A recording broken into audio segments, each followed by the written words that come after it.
Ideas home made biryani masala powder ಇವತ್ತು ಹೇಗೆ ಮಾಡೋದು ಅಂತ ನೋಡ್ಕೊಂಬರೋಣ. ಈ ಟೇಬಲ್ ಸ್ಪೂನ್ ಅಳತೆನಲ್ಲಿ ಈ ಮಸಾಲ ಎಲ್ಲ ತಗೋಬೇಕು. 2 ಟೇಬಲ್ ಸ್ಪೂನಷ್ಟು ಧನಿಯಾ, ಅರ್ಧ ಟೇಬಲ್ ಸ್ಪೂನಷ್ಟು ಜೀರಿಗೆ, ಅರ್ಧ ಟೇಬಲ್ ಸ್ಪೂನಷ್ಟು ಸೋಂಪು, 3 ಪೀಸಷ್ಟು ಚಕ್ಕೆ, ಒಂದು 7ರಿಂದ 8 ಲವಂಗ, 2 ಚಕ್ರದ ಹೂವು, ಹಾಗೆ ಒಂದು 7-8 ಏಲಕ್ಕಿ, ಹಸಿರು ಏಲಕ್ಕಿ. ಇದ್ರ ಜೊತೆಗೆ ಒಂದು ಜಾಯಿಕಾಯಿ, ಅರ್ಧ ಟೇಬಲ್ ಸ್ಪೂನಷ್ಟು ಕಾಳುಮೆಣಸು, 4 ಜಾಪತ್ರೆ, ಹಾಗೆ ಪಲಾವ್ ಎಲೆ ಅಥವಾ ಬಿರಿಯಾನಿ ಎಲೆ ಒಂದು 7ರಿಂದ 8, 10 ಬ್ಯಾಡಗಿ ಮೆಣಸಿನ್ಕಾಯಿ, ಹಾಗೆ ಒಂದು 7ರಿಂದ 8 ಗುಂಟೂರು ಮೆಣಸಿನ್ಕಾಯಿ, ಸ್ವಲ್ಪ ಅರ್ಶಿನದ ಪುಡಿ ಅಥವಾ ಅರ್ಶಿನದ ಕೊಂಬಾದರೆ 1 ಇಂಚಷ್ಟು ಅರ್ಶಿನದ ಕೊಂಬು ತೊಗೋಬೋದು. ಮೊದಲು ಈ ಮಸಾಲೆನೆಲ್ಲ ಹದವಾಗಿ ಒಂದು ಒಳ್ಳೆ ಅರೋಮಾ ಬರೋವರೆಗೂ ಹುರ್ಕೊಳ್ಳೋಣ.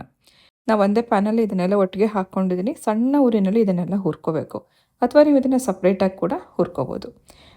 ಹಾಗೆ ಪಲಾವ್ ಎಲೆನ ಕಟ್ ಮಾಡಿ ಹಾಕ್ಕೊಳ್ಳೋಣ. ಮಿಕ್ಸಿ ಮಾಡಲಿಕ್ಕೆ ಈಸಿ ಆಗುತ್ತೆ. ಮೊದಲು ಇದನ್ನೆಲ್ಲ ಹುರ್ಕೋಬೇಕು. ಇದಕ್ಕೆ ಯಾವುದಕ್ಕೂ ನಾವು ಎಣ್ಣೆ ಹಾಕ್ಕೋಬಾರ್ದು.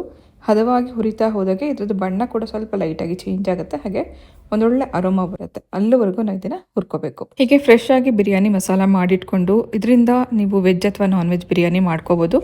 1 ತಿಂಗಳಿಗಾಗುವಷ್ಟು ನೀವು ಒಂದ್ಸತಿ ಮಾಡಿಟ್ಕೊಂಡ್ರೆ ಬೇಕಂದಾಗ ಇನ್ಸ್ಟೆಂಟಾಗಿ ಈ ಬಿರಿಯಾನಿ ಮಸಾಲ ಒಂದನ್ನು ಉಪಯೋಗಿಸ್ಕೊಂಡು ರುಚಿಯಾಗಿರುವಂಥ ಬಿರಿಯಾನಿ ನೀವು ಮಾಡ್ಕೋಬೋದು. ಹೋಲ್ ಮಸಾಲೆ ಎಲ್ಲ ಹುರ್ಕೊಂಡ್ಮೇಲೆ ಲಾಸ್ಟಲ್ಲಿ ಒಣಮೆಣಸಿನ್ಕಾಯಿ ಹಾಕಿ ಸ್ವಲ್ಪ ಅದು ಗರಿ ಗರಿಯಾಗಿ ಆಗೋವರೆಗೂ ಹುರ್ಕೊಂಡ ನಂತರ ಇದಕ್ಕೆ ಅರಿಶಿನದ ಪುಡಿ ಹಾಗೆ ಒಂದು ಸ್ವಲ್ಪ ಕಲ್ಲುಪ್ಪು ಹಾಕಿ ಪೌಡ್ರ್ ಮಾಡ್ಕೊಳ್ಳೋಣ. ಕಲ್ಲುಪ್ಪು ಹಾಕೋದ್ರಿಂದ ಉಪ್ಪು ಪ್ರಿಸರ್ವೇಟಿವ್ ಥರನೂ ಕೆಲಸ ಮಾಡುತ್ತೆ, ಹಾಗೆ ಪೌಡ್ರ್ ಚೆನ್ನಾಗಿ ನುಣ್ಣಗಾಗೋ ಹಾಗೆ ಹೆಲ್ಪ್ ಮಾಡುತ್ತೆ. ಸೊ ಒಳ್ಳೆ ಘಮ ಘಮ ಅಂತ ಅನ್ನೋ ರೀತಿಯಲ್ಲಿ ಈ ಬಿರಿಯಾನಿ ಮಸಾಲ ನೀವು ಒಂದ್ಸತಿ ಟ್ರೈ ಮಾಡಿ. ಇದರಿಂದ ನೀವು ವೆಜ್ ಆಗಲಿ ನಾನ್ ವೆಜ್ ಆಗಲಿ ಮಾಡಿ ನೋಡಿ, ತುಂಬ ರುಚಿಯಾಗುತ್ತೆ. ಸುಮಾರು 3 ಟೈಮ್ಗೆ ಆಗೋಷ್ಟು ಬಿರಿಯಾನಿ ಮಸಾಲ ಇಲ್ಲಿ ರೆಡಿಯಾಗಿದೆ. ನೀವು ಒಮ್ಮೆ ಟ್ರೈ ಮಾಡಿ ನೋಡಿ.